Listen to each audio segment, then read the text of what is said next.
नमस्कार दोस्तों, स्वागत है आप सभी लोगों का। दोस्तों, बिहार दरोगा मेंस का सेट आप सभी लोग का डेली बेस पे कराया जा रहा है और ये आपका देखा जाए तो एडिटोरिया का टेस्ट सीरीज है जो कि आपका वॉल्यूम 2 है। और ये देखा जाए तो आपका इसमें 100 क्वेश्चन आपका कराया जाएगा। ये आपका सेट नंबर 12 है। इसके पहले का 11 सेट आपका अपलोड कर दिया गया है। सभी का प्लेलिस्ट भी बना दिया गया है, वहाँ से आप जा करके देख पाएंगे। अगर आपको पीडीएफ डाउनलोड करना है तो पीडीएफ का जो लिंक है आपको डिस्क्रिप्शन मिल जाएगा। वहाँ से पूरा बुक को ही एक बार में डाउनलोड करके पूरा पीडीएफ आपको एक ही बुक में मिल जाएगा, यानी एक ही पीडीएफ में। तो आराम से आप सब लोग डाउनलोड कर लीजिएगा। तो चलिए आज का वीडियो शुरू करते हैं। आज का पहला प्रश्न क्या है? तो अभी क्या है कि 1 नंबर से आपका मैथ और रीजनिंग का क्वेश्चन है, तो इसको हम छोड़ेंगे और जीके जीएस पे आएंगे। तो क्वेश्चन नंबर हम 23 से देखेंगे। बोला गया है कि हार्ट रोट जो है आपका रोग किस में होता है? Heart rot. चलिए बताइएगा इसका सही आंसर क्या होगा। तो आप सब लोग याद रखिएगा, इसका सही आंसर आपका हो जाएगा ऑप्शन डी, चुकंदर। चुकंदर यानी डी आपका सही आंसर हो जाएगा। बात करेंगे सलजम। सलजम में वाटर कोर, मटर में मार्स रोग और मैग्नीज की कमी के कारण ही आपको यह सब देखने को मिलता है। नेक्स्ट क्वेश्चन है कि निम्न में से कौन सा हार्मोन ऑक्सिन की उपस्थिति में सेल डिवीजन और विकास में मदद करता है? तो इसका सही आंसर आपका हो जाएगा 24 का ऑप्शन बी, साइटोकाइनिन। साइटोकाइनिन यानी बी आपका राइट आंसर हो जाएगा। नेक्स्ट क्वेश्चन की पौधे में श्वसन क्रिया को प्रभावित करने वाला कारक निम्न में से कौन सा नहीं है? कौन सा नहीं है? चलिए बताइएगा इसका सही आंसर क्या होगा। तो अगर हम सही आंसर की बात करें तो आपका जो ऑप्शन डी है, दाब। दाब इसमें आपका कारक नहीं होने वाला है, तो डी आपका यहाँ पे करेक्ट आंसर हो जाएगा। नेक्स्ट क्वेश्चन है क्वेश्चन नंबर 26। बोला गया कास्टिक पोटास का रासायनिक सूत्र क्या है? कास्टिक पोटास का रासायनिक सूत्र क्या है बताइएगा। तो इसका सही आंसर क्या होगा बताइएगा। तो 26 की अगर हम बात करें तो आपका सही आंसर आपका हो जाएगा KOH। KOH यानी सी आपका यहाँ पे सही आंसर हो जाएगा। नेक्स्ट क्वेश्चन है 27। बोला गया है कि निम्न में से कौन अग्न्याशय रस नहीं है? तो इसका आंसर आपका हो जाएगा ऑप्शन डी, यानी पेप्सिन जो है आपका अग्न्याशय रस नहीं होता है। बाकी आपका ट्रिप्सिन हो जाएगा, एमाइलेज हो जाएगा और काइमोट्रिप्सिन हो जाएगा। तो इसको आपको यहाँ पे देखने को मिलता है। अब इसमें आपका क्या है कि सूची 1 और सूची 2 को मिलान करके बताना है। तो चलिए इसको हम मिलान कर लेते हैं। रक्त प्लाज्मा की अगर हम बात करें तो ये आपका हो जाएगा हल्के पीले रंग का तरल पदार्थ होता है। एल्बुमिन की अगर हम बात करें तो ये आपका हो जाता है ऑस्मेटिक दाब स्थापित करने वाला। और ग्लोब्यून की अगर हम बात करें तो ये आपका हो जाएगा संक्रामक रोगों से रक्षा। और आपका फाइब्रिनोजेन जो है ये आपका हो जाएगा रक्त का स्कंदन। यानी ऑप्शन की अगर हम बात करें तो आपका ए जो है सही आंसर हो जाएगा। नेक्स्ट क्वेश्चन है क्वेश्चन नंबर 29 कि मोती के मुख्य अवयव हैं। मोती के मुख्य अवयव हैं। तो इसका आंसर आपका हो जाएगा कैल्शियम कार्बोनेट का। कैल्शियम कार्बोनेट का यानी ए जो है आपका सही आंसर हो जाएगा। नेक्स्ट क्वेश्चन है कि निम्न में से कौन सा पाइसी कारक है? निम्न में से कौन सा पाइसी कारक है? देखिए पाइसी कारक की अगर हम बात करें तो आपका साबुन हो जाएगा। जब किसी क्लोराइड में एक द्रव्य के सारे कण दूसरे द्रव्य के सारे कणों में परिक्षेपित हो जाते हैं लेकिन घुलते नहीं हैं, इससे कोलाइट को हम पायस एमल्सन कहा जाता है। नेक्स्ट क्वेश्चन है कि भारहीनता से आप क्या समझते हैं? भारहीनता से आप क्या समझते हैं? तो आप सब लोग याद रखिएगा गुरुत्वाकर्षण की शून्य स्थिति, यानी ए जो है आपका सही आंसर हो जाएगा, याद रखिएगा।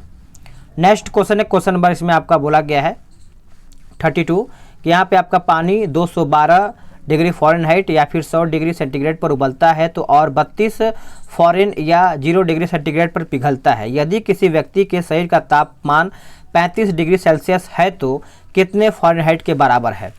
तो यहाँ पे फ़ारेनहाइट के बारे में पूछा गया है, तो ये आपका 95 फ़ारेनहाइट हो जाएगा, यानी सी जो है आपका सही आंसर हो जाएगा।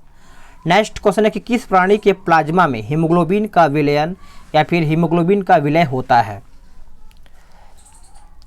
तो इसका सही आंसर आपका हो जाएगा ऑप्शन डी, केचुआ।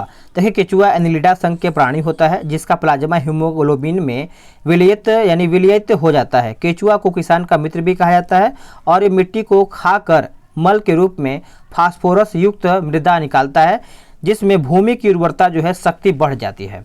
नेक्स्ट क्वेश्चन है क्वेश्चन नंबर 34। इसमें आपका बोला गया कि एक फ्यूज तार मुख्य रूप से कैसा होना चाहिए? एक फ्यूज तार जो है आपका मुख्य रूप से कैसा होना चाहिए? इसका सही आंसर आपका हो जाएगा ऑप्शन सी, अल्प गलनांक उच्च प्रतिरोध। अल्प गलनांक उच्च प्रतिरोध यानी सी आपका सही आंसर हो जाएगा। नेक्स्ट क्वेश्चन, किसी घोल की अम्लता या क्षारता को ज्ञात करने के लिए पीएच एक पैमाना है, इसे कैसे प्रदर्शित किया जाता है? इसे कैसे प्रदर्शित किया जाता है, तो आप सब लोग याद रखिएगा ए आपका जो है सही आंसर हो जाएगा। नेक्स्ट क्वेश्चन है कि एक बायोगैस संयंत्र में निम्न में से कौन सी प्रक्रिया होती है। एक बायोगैस संयंत्र में निम्न में से कौन सी प्रक्रिया जो है आपका यहाँ पे देखने को मिलता है। एक सेकेंड, 36 का देखा जाए तो इसका आंसर मैंने क्या बताया 36 का, तो इसमें देखिए 36 का आपका डी आंसर होगा। क्या होगा, डी आंसर आपका हो जाएगा, माफ़ कीजिएगा बाय मिस्टेक गलती हुआ है, डी करेक्ट आंसर होगा। वही बात करेंगे 37 के बारे में, तो 37 का बताइएगा इसका आंसर क्या होगा। तो 37 का आपका किण्वन हो जाएगा, जो कि आपका सी है, राइट आंसर हो जाएगा। अगला प्रोटॉन सदृश्य होता है। प्रोटॉन जो है आपका सदृश्य होता है, तो आप सब लोग याद रखिएगा हाइड्रोजन परमाणु के नाभिक के, हाइड्रोजन परमाणु के नाभिक यानी डी जो है आपका सही आंसर हो जाएगा। नेक्स्ट क्वेश्चन है क्वेश्चन नंबर 39 बोल रहा है कि मेंडलीव द्वारा बनाया गया आवर्त सारणी में दीर्घ आवर्त की संज्ञा किस आवर्त को दिया गया है, यानी कौन से आवर्त को यहाँ पे दीर्घ आवर्त की संज्ञा जो है दिया गया है। तो आप सभी को पता ही होगा 1, 3, 4 यानी चौथे और पाँचवें और आपका यहाँ पे छठे को, यानी डी सी जो है आपका सही आंसर हो जाएगा।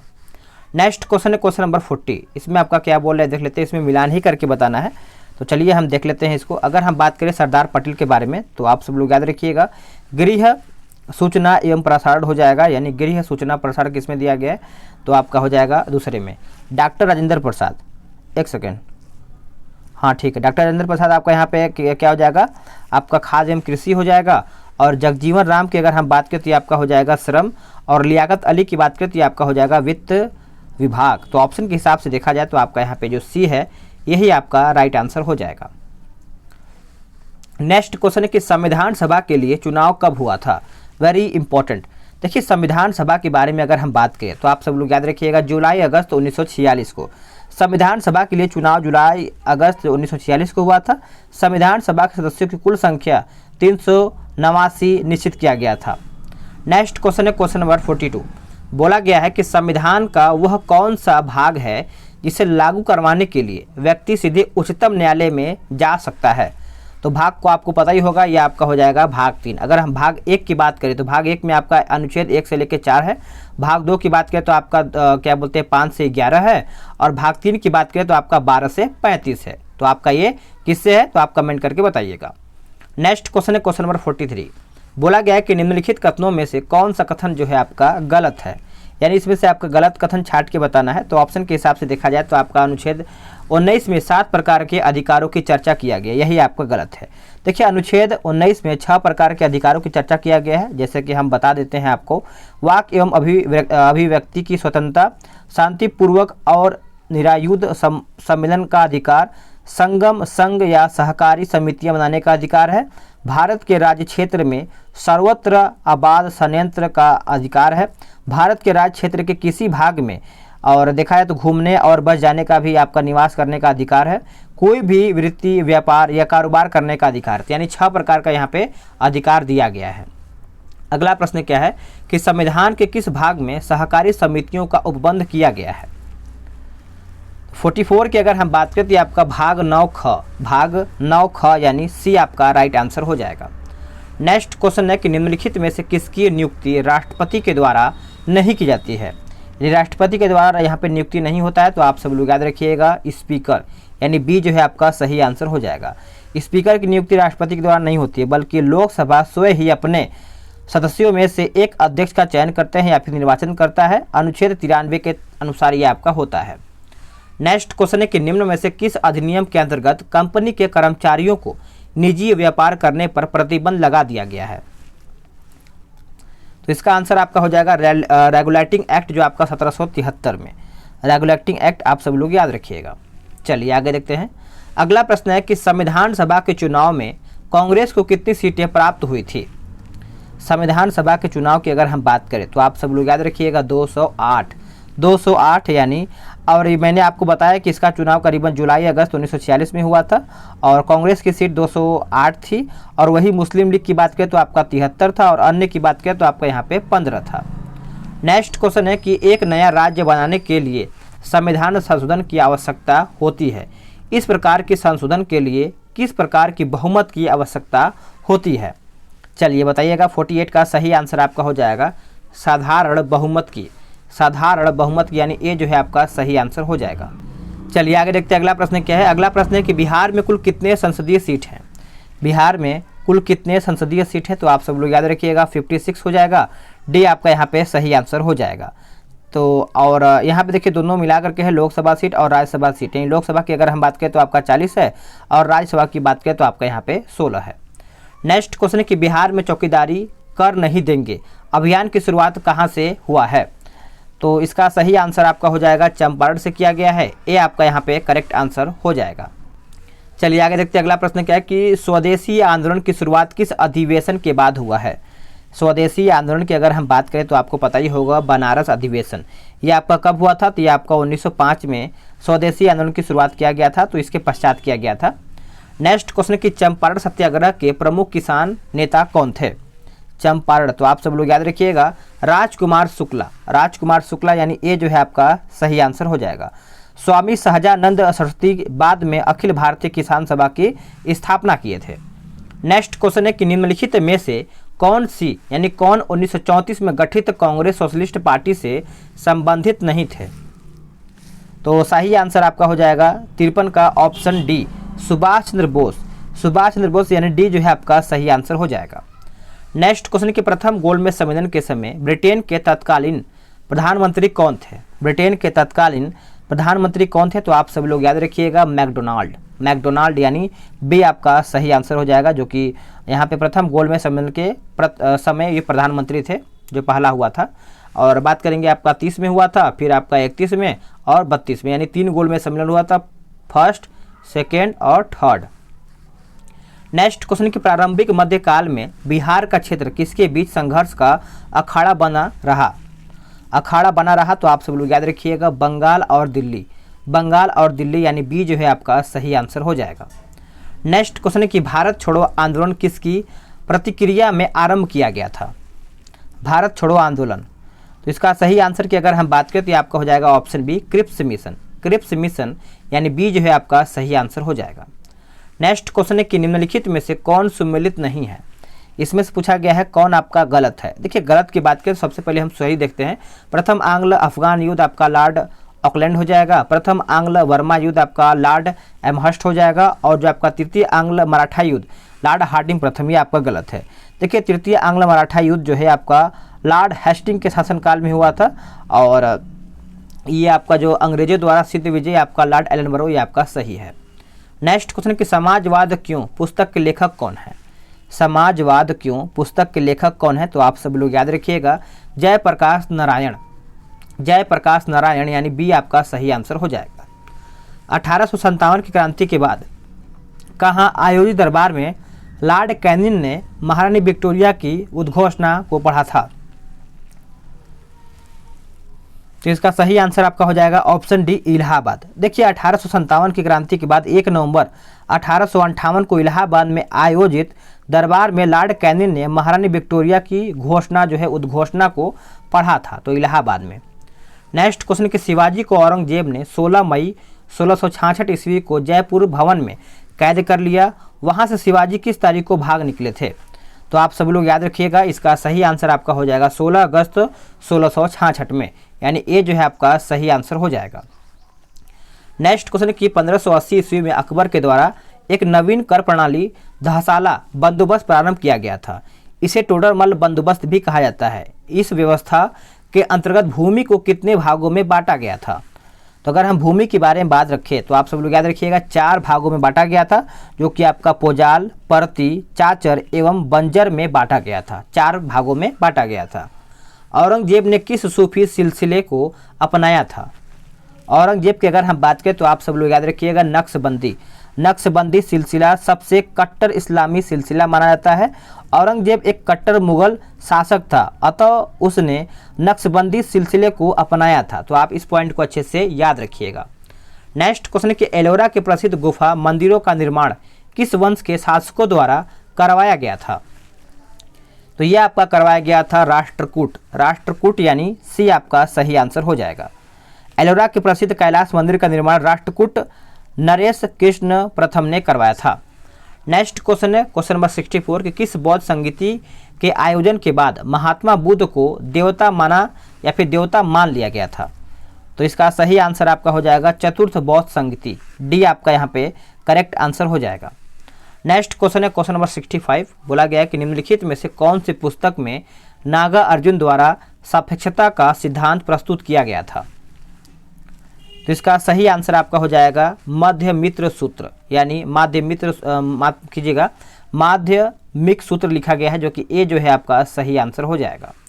नेक्स्ट क्वेश्चन है कि भारत में सबसे पहले सोने के सिक्के किसके द्वारा जारी किए गए थे। बताइएगा इसका सही आंसर क्या होगा। तो इसका सही आंसर आपका हो जाएगा हिंद यूनानी, यानी बी जो है आपका सही आंसर हो जाएगा। नेक्स्ट क्वेश्चन कि वैदिक काल के ग्रंथों में सिंचाई के साधनों के लिए नहरों के उपयोग की जानकारी मिलती है। नहरों के उपयोग की जानकारी जो है आपका ये मिलता है, तो आप सब लोग याद रखिएगा अथर्ववेद, यानी डी जो है आपका सही आंसर हो जाएगा। अगला प्रश्न है कि निम्न में से कौन सी बेरोजगारी समग्र मांग में कमी तथा निष्क्रिय उत्पादन क्षमता के कारण उत्पन्न होती है तथा मांग में वृद्धि के साथ ही समाप्त हो जाती है या फिर समाप्त हो पाती है। तो 68 की अगर हम बात करें तो ये आपका हो जाएगा चक्रीय बेरोजगारी, यानी बी आपका सही आंसर हो जाएगा।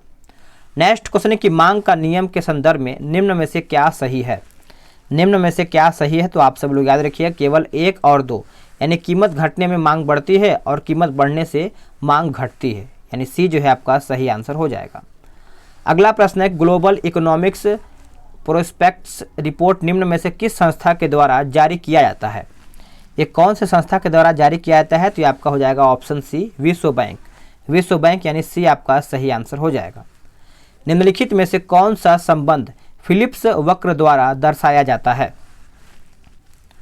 तो इसका सही आंसर आपका हो जाएगा मुद्रास्फीति की दर और बेरोजगारी की दर के बीच विपरीत संबंध, यानी बी जो है आपका सही आंसर हो जाएगा।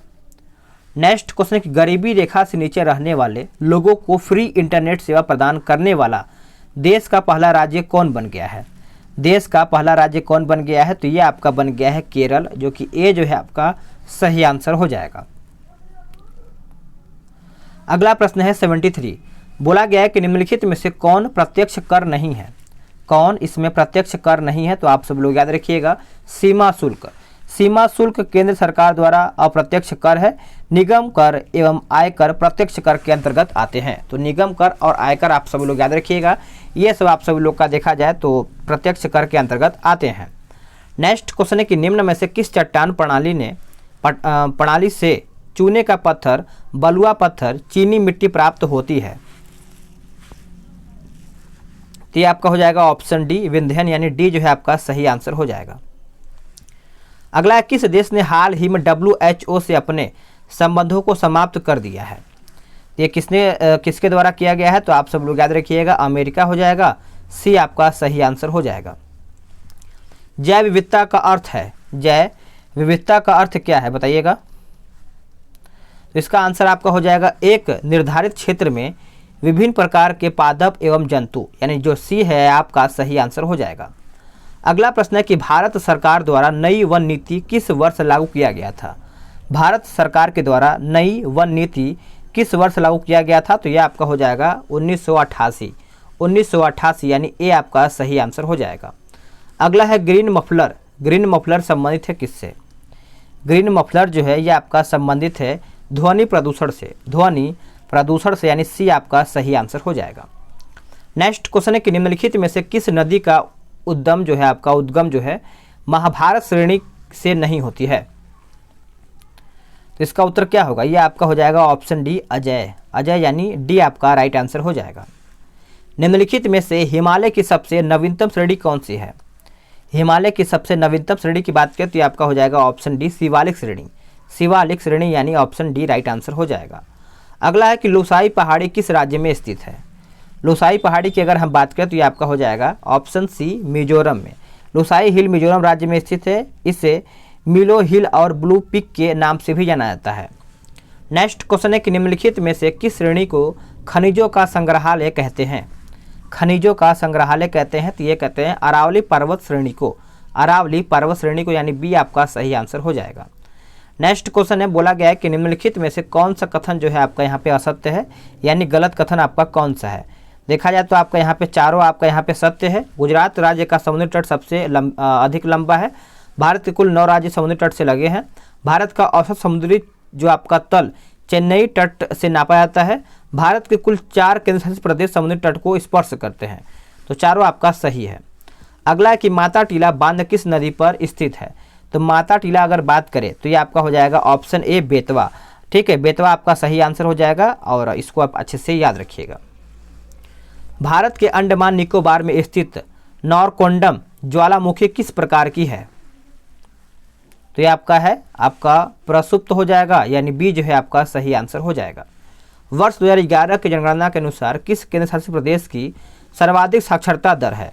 तो आपको पता ही होगा, जो कि 86 की अगर हम बात करें तो आपका सही आंसर आपका हो जाएगा ऑप्शन डी लक्षद्वीप।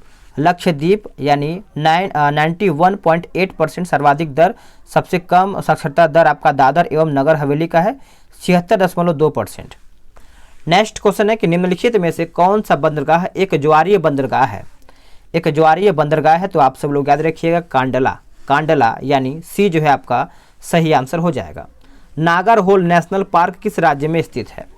नागरहोल की अगर हम बात करें तो आप सब लोग याद रखिए कर्नाटक राज्य में स्थित है।